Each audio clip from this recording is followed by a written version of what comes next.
ಇವತ್ತು ಪ್ರತಿ ವರ್ಷದಂತೆ ಜಾತ್ರೆಯನ್ನು ಇವತ್ತು ರಾಜನಹಳ್ಳಿಯಲ್ಲಿ ಆಚರಣೆಯನ್ನು ಮಾಡ್ತಾ ಇದ್ದೇವೆ.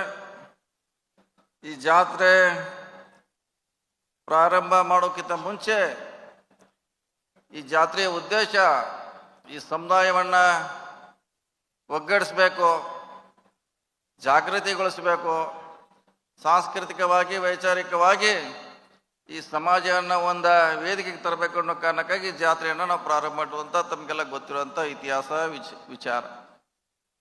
ಈ ಜಾತ್ರೆಯಲ್ಲಿ ಬರೋದ್ರಿಂದ ನಮ್ಮ ಸಮಸ್ಯೆಗಳ ಚರ್ಚೆ ಇರ್ಬೋದು, ನಮ್ಮ ಸಮಾಜಗಳ ಶೈಕ್ಷಣಿಕ ಸಾಮಾಜಿಕ ಆರ್ಥಿಕತೆಯನ್ನು ಇದೊಂದು ಮೌಲ್ಯಮಾಪನ ಮಾಡುವಂಥ ಜಾತ್ರೆ ಆಗಿರ್ಬೇಕಂತ ನಮ್ಮೆಲ್ಲರ ಕಲ್ಪನೆ ಆಗಿತ್ತು.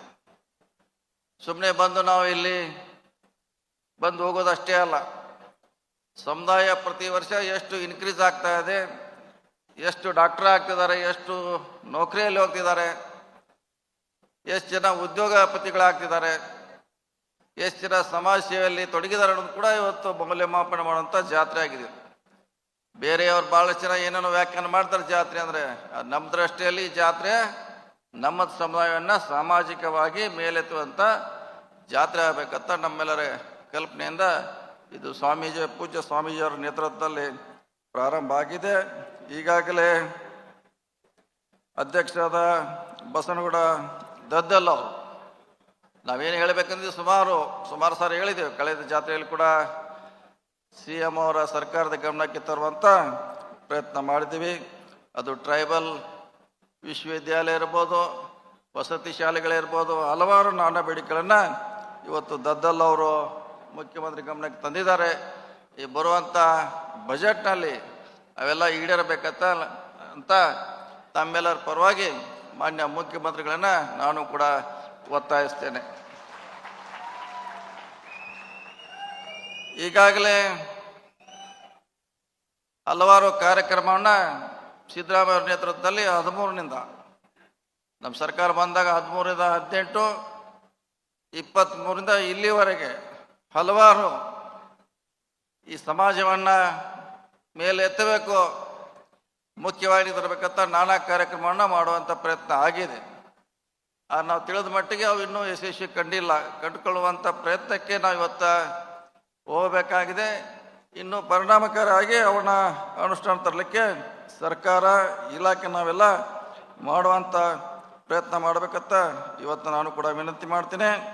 ಹಿಂದೆ KSFCಯಿಂದ ಕಡಿಮೆ ಬಡ್ಡಿಯಲ್ಲಿ ಉದ್ಯೋಗ ಸ್ಥಾಪನೆ ಇರ್ಬೋದು, KIDB ಇರ್ಬೋದು, ST/STಗೆ ಜನಸಂಖ್ಯೆಯನ್ನು ಹಣ ಕೊಡುವಂಥ ಪ್ರಯತ್ನ ಅದು ಸಿದ್ದರಾಮಯ್ಯ ಸರ್ಕಾರ ಆಗಿರೋದು ವಿಶೇಷವಾಗಿದೆ ಅಂತ ನಾನು ಕೂಡ ಭಾಳ ಹೆಮ್ಮೆಯಿಂದ ಹೇಳಲಿಕ್ಕೆ ಪ್ರಯತ್ನ ಮಾಡ್ತೀನಿ. ಜೊತೆಗೆ ಇಷ್ಟೆಲ್ಲ ಹಣ ಖರ್ಚು ಮಾಡಿದ್ರು ಕೂಡ ಇನ್ನೂ ನಮ್ಮ ಭಾವನೆ ಈಡೇರಿಲ್ಲ. ಇದಕ್ಕೆ ನಮ್ಮ ದದ್ದಲ್ ಅವ್ರು ಹೇಳ್ತಾ ಇದ್ರು, ಭಾಳಷ್ಟು ಅರ್ಜಿಗಳಿದೆ, ಬೋರ್ವೆಲ್ ಸಮಸ್ಯೆ ಇದೆ, ಉದ್ಯೋಗ ಅವಕಾಶಕ್ಕೆ ಕೊಡಲಿಕ್ಕಿದೆ, ಮನೆಗಳನ್ನು ಕೊಟ್ಟಿಲ್ಲ ಅಂತ ಹೇಳಿದ್ರು. ಅದನ್ನೆಲ್ಲ ಮುಡಿಸ್ಲಿಕ್ಕೆ ನಾವು ಬರುವಂಥ ದಿನಗಳಲ್ಲಿ ಪ್ರಯತ್ನ ಮಾಡಬೇಕಂತ ಮಾನ್ಯ ಮುಖ್ಯಮಂತ್ರಿಗಳಲ್ಲಿ ವಿನಂತಿಯನ್ನು ಮಾಡಿಕೊಳ್ತಾ, ವಿಶೇಷವಾಗಿ ಸರ್ಕಾರಿ ಶಾಲೆಗೆ ಇವತ್ತು ನಾವು ಒತ್ತು ಕೊಡಬೇಕಾಗಿದೆ. ಸರ್ಕಾರಿ ಶಾಲೆ ಇವತ್ತು ನಶಿಸಿ ಹೋಗ್ತಾ ಇದೆ, ಅಲ್ಲಿ ಶಿಕ್ಷಕರ ಕೊರತೆ ಆಗ್ತಾ ಇದೆ. ಅಲ್ಲಿ ಓದೋವರು ನಮ್ಮ SC/ST ಅಲ್ಪಸಂಖ್ಯಾತರು ಅಥವಾ OBCಗಳು ಓದುವಂಥ ಸರ್ಕಾರಿ ಶಾಲೆಯನ್ನು ನಾವು ಇವತ್ತು ಸ್ಟ್ರೆಂಥನ್ ಮಾಡಬೇಕಾಗಿದೆ. ಆ ನಿಟ್ಟಿನಲ್ಲಿ ನಮ್ಮ ಸರ್ಕಾರ ಮುಖ್ಯಮಂತ್ರಿಗಳು ಕೂಡ ಭಾಳಷ್ಟು ಗಮನ ಕೊಡೋದು ಭಾಳ ಅವಶ್ಯಕತೆ ಇದೆ. ಯಾಕೆ ಎಲ್ಲರೂ ಕಾನ್ವೆಂಟ್ಗೆ ಹೋಗ್ಲಿಕ್ಕೆ ಶಕ್ತಿ ಇಲ್ಲ, ಈ ಸಮುದಾಯಕ್ಕೆ ಕಾನ್ವೆಂಟ್ಗೆ ಹೋಗ್ಲಿಕ್ಕೆ ಶಕ್ತಿ ಇಲ್ಲ. ಸರ್ಕಾರಿ ಶಾಲೆಗಳನ್ನು ಸ್ಟ್ರೆಂಥನ್ ಮಾಡುವಂಥ ಪ್ರಯತ್ನ ಆಗಬೇಕು. ಜೊತೆಗೆ ಸರ್ಕಾರಿ ಆಸ್ಪತ್ರೆ, ಇವತ್ತಿನ ದಿನಗಳಲ್ಲಿ ಬಡವರು ಆಸ್ಪತ್ರೆಗೆ ಹೋಗೋದಂದರೆ ಭಾಳ ಕಷ್ಟದ ಕೆಲಸ. ಇವೆಲ್ಲ ಸರ್ಕಾರಿ ಆಸ್ಪತ್ರೆಯಲ್ಲಿ ನಮಗೆ ಸವಲತ್ತುಗಳು ಸಿಕ್ಕರೆ ಭಾಳ ದೊಡ್ಡ ಅನುಕೂಲ ಆಗ್ತೈತಿ. ಆ ನಿಟ್ಟಿನಲ್ಲಿ ಕೂಡ ಮಾನ್ಯ ಮುಖ್ಯಮಂತ್ರಿಗಳು ನಮ್ಮ ಆಸ್ಪತ್ರೆಗಳಿಗೆ ಹೆಚ್ಚು ಗಮನ ಕೊಡಬೇಕನ್ನೋ ಮಾತನ್ನು ಈ ಸಂದರ್ಭದಲ್ಲಿ ಹೇಳುತ್ತಾ, ಇವತ್ತು ವಸತಿ ಶಾಲೆಗಳಿಗೆ ಕೊಟ್ಟಿದ್ದೀವಿ, ಆದರೆ ಅಲ್ಲಿ ಮೂಲಭೂತ ಸೌಕರ್ಯಗಳ ಕೊರತೆ ಇದೆ, ಭಾಳ ಸಮಸ್ಯೆಗಳಿದೆ. ಅದನ್ನೆಲ್ಲ ನಾವು ಸರಿಯಾಗಿ ಮಾಡಿದ್ರೆ ಮಾತ್ರ ನಾವು ಈ ದುಡ್ಡು ಸದ್ಬಳಕೆ ಆಗಿದ್ದು ಸರಿಯಾದ ದಾರಿಯಲ್ಲಿ ಹೋಗ್ತೈತೆ ಅನ್ನೋ ಮಾತನ್ನು ಹೇಳುತ್ತಾ, ಯಾಕೆ ಜನಸಂಖ್ಯೆ ಹೆಚ್ಚಾಗಿದೆ, ಅದು ಕೂಡ ಜನಸಂಖ್ಯೆ ಕೂಡ ಒಂದು ಹೆಚ್ಚು ಕಾರಣ ಅನ್ನೋದು ಭಾವನೆ. ಅದಕ್ಕಾಗಿ ಸಾಧ್ಯ ಆದಷ್ಟು ಅವನ್ನ ಸ್ಟ್ರೆಂಥನ್ ಮಾಡಬೇಕು, ಅಲ್ಲಿ ಮೂಲಭೂತ ಸೌಕರ್ಯಗಳನ್ನ ಕೊಡಬೇಕು. ಗುಣಮಟ್ಟದ ಶಿಕ್ಷಣ ಕೊಟ್ಟಾಗ ಮಾತ್ರ SC ST ಗಳಿಗೆ ಅಥವಾ ಶೋಷಿತರಿಗೆ ಭಾಳ ಅನುಕೂಲ ಆಗ್ತದೆ ಅನ್ನೋ ಮಾತನ್ನು ಹೇಳುತ್ತಾ, ಮತ್ತು ಭಾಳಷ್ಟು ಸುಮಾರು ವರ್ಷಗಳ ಹಿಂದೆ SC ST OBCಗಳ ವಸತಿ ಗೃಹಗಳನ್ನು ಕೊಡುವಂಥ ಪ್ರಯತ್ನ ಆಗಿತ್ತು. ಭಾಳ ಶಾರ್ಟೇಜ್ ಇದೆ ತಾಲೂಕಾ ಮಟ್ಟದಲ್ಲಿ, ಜಿಲ್ಲಾ ಮಟ್ಟದಲ್ಲಿ. ಅದಕ್ಕೆಲ್ಲ ಹೆಚ್ಚಿನ ಸಂಖ್ಯೆಯಲ್ಲಿ ಅದು ಟ್ರೈಬಲ್ ಡಿಪಾರ್ಟ್ಮೆಂಟ್ ಇರ್ಬೋದು, ಸಮಾಜ ಕಲ್ಯಾಣ ಇಲಾಖೆಯಿಂದ ಮುಂದಿನ ಬಜೆಟ್ನಲ್ಲಿ ಹೆಚ್ಚು ಆ ರೀತಿ ಕೊಡೋದ್ರಿಂದ ನಮಗೆ ಇನ್ನೂ ಉತ್ತಮ ವಿದ್ಯಾಭ್ಯಾಸ ಮಾಡಲಿಕ್ಕೆ ಭಾಳಷ್ಟು ಅನುಕೂಲ ಆಗ್ತದೆ ಮಾತನ್ನು ಹೇಳುತ್ತಾ, ವಿಶೇಷವಾಗಿ ಕಳೆದ ಬೆಂಗಳೂರಿನಲ್ಲಿ ಒಂದು ಹೊಸ ಸ್ಕೀಮ್ ತರ್ತಾ ಅಂತ ಹೇಳಿದ್ವಿ ನಾವು. ಇಲ್ಲಿವರೆಗೆ ನಾವು ಭೂಮಿಯನ್ನು ಕೊಡ್ತಾ ಇದ್ದೀವಿ, ಆದರೆ ನಮ್ಮ ಜನಗಳಿಗೆ ಮನೆ ಕಟ್ಟಲಿಕ್ಕೆ ಸೈಟ್ಗಳಿಲ್ಲ. ಅದಕ್ಕಾಗಿ ಮೊನ್ನೆ ಮಾದೇವಪ್ಪನವರು ನಮಗೆ ವಿಶೇಷ ಅನುದಾನ ಕೊಟ್ಟಿದ್ದಾರೆ. SC STಗಳಿಗೆ ಭೂಮಿಯನ್ನು ಖರೀದಿ ಮಾಡಿ ಅವರಿಗೆ ಸೈಟ್ ಕೊಡುವಂಥ ಒಂದು ಹಣವನ್ನು ಕೊಟ್ಟಿದ್ದಾರೆ ನಮ್ಮ ಇಲಾಖೆಗೆ. ಆದರೆ ಮಾನ್ಯ ಮುಖ್ಯಮಂತ್ರಿಗಳು ಅದಕ್ಕೆ ಅನುಮೋದನೆ ಕೊಡಬೇಕಾಗಿದೆ. ಕೊಟ್ಟರೆ ಅದನ್ನು ಪೈಲಟ್ ಪ್ರಾಜೆಕ್ಟ್ ಆಗಿ ಕೆಲವು ಊರುಗಳಲ್ಲಿ ತೆಗೆದುಕೊಂಡು 30-40 ಸೈಟನ್ನು ಕೊಡೋ ಮೂಲಕ, ಯಾಕೆ ಜಾಗ ಸಮಸ್ಯೆ ಇದೆ.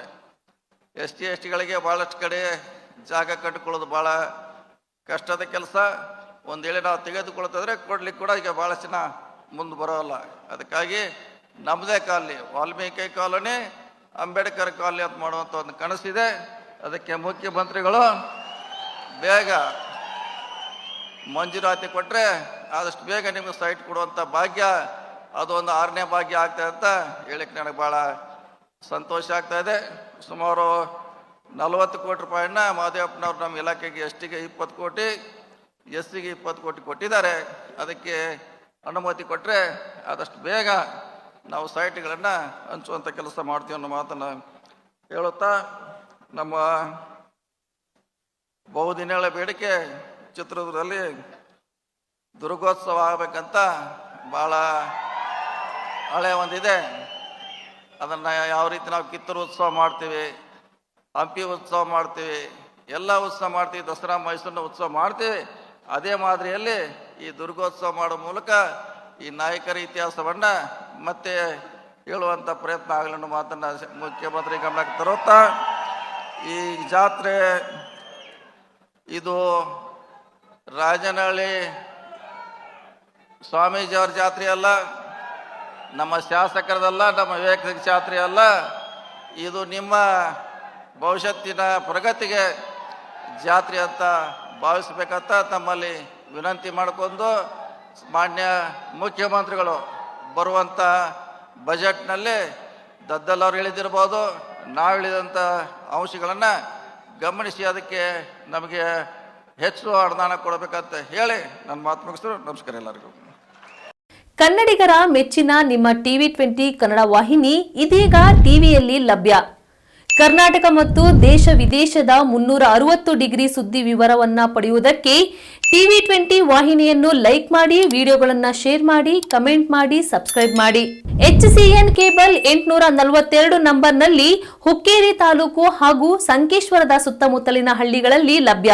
PCN ಕೇಬಲ್ 129 ನಂಬರ್ನಲ್ಲಿ ಹಾರುಗೆರೆ ಸುತ್ತಮುತ್ತಲಿನ ಹಳ್ಳಿಗಳಲ್ಲಿ ಲಭ್ಯ.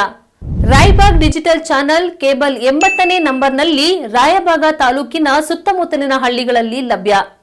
UDCN ಕೇಬಲ್ ನೆಟ್ವರ್ಕ್ ಉಗಾರ ಸುತ್ತಮುತ್ತಲಿನ ಹಳ್ಳಿಗಳಲ್ಲಿ ನಿಮ್ಮ TV20 ಕನ್ನಡ ವಾಹಿನಿಯೂ ಲಭ್ಯ.